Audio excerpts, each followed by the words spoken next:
Well, before you guys, you and Quik started going at it, Quik was doing underground tapes in Compton. And he had that song Blondie.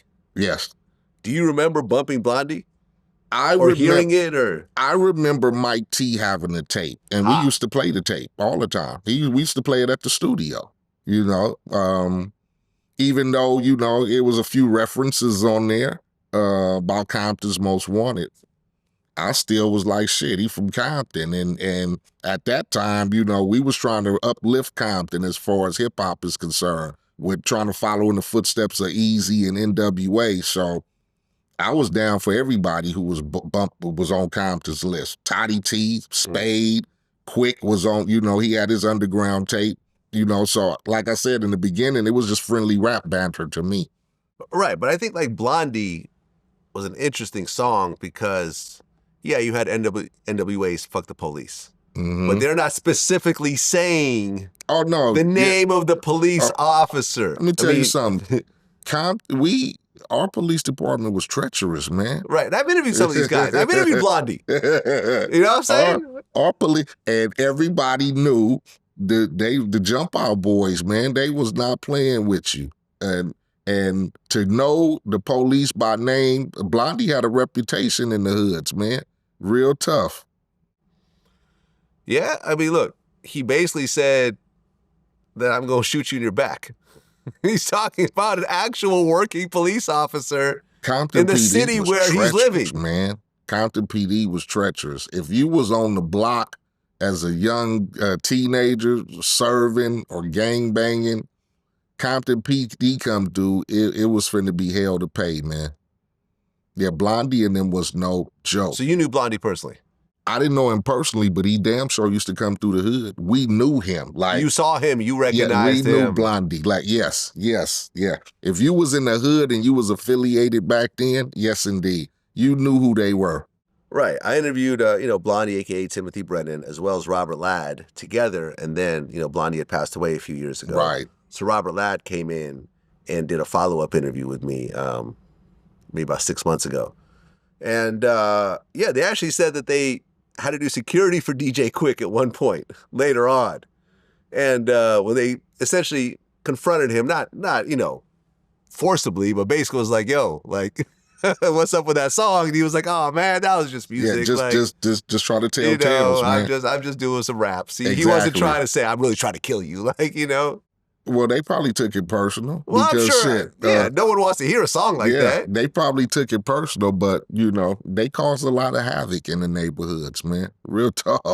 Well, yeah, Robert Ladd said at one point, Orlando Anderson actually tried to kill them. Actually shot at him. And they weren't able to get the case to stick. Orlando was actually investigated for multiple murders that he was allegedly involved in. By the time the Tupac thing came around later. Somebody should be making a movie with them. The Crooked Cops or something. Something should be going down, the Corrupts or whatever. That'd probably be a good-ass motherfucking TV series right now, man. I'm sure it would. I'm telling you. You did a motherfucking story on the history of Compton PD and made it a movie where they knew all the rap niggas and the gangbangers and the top drug dealers and all that. That motherfucker will fly, man. Let me stop giving out my info. Well, no, WAC 100 tried to buy Orlando's life rights at one point. I think Orlando has like daughters or something. I think his mom is still alive as well. You knew him personally. I knew him. I went to school. My people, cousins were from the South. So, before, anything was whatever, being a young kid growing up in Compton, I used to roam around, and the South was a place that I used to go to because of the homie, I used to be real friends with the homie Dirter. We used to go to Dominguez High School. So I used to see Orlando around all the time, just dudes was just trying to be kids, man. We was growing up in a situation that we couldn't control, and it was either you belonged or you got fucked over, So everybody got affiliated, and everybody, started claiming their hoods, and that's what it was, man. That was just life in Compton. Not to say it was bad, man. I've had great times as a kid living in Compton. Bike riding and, you know, playing murder ball in the street and shit like that. Murder And, ball? yeah, we What call is it murder ball? Man, where you just get a gang of motherfuckers, man, and you just throw the football up and whoever catch it, they got to try to make it to the touchdown. You get tackled by everybody. That we would play that shit in the streets. That game in my elementary school, and of course, the name doesn't age very well in 2024, but it was called Smear the Queer.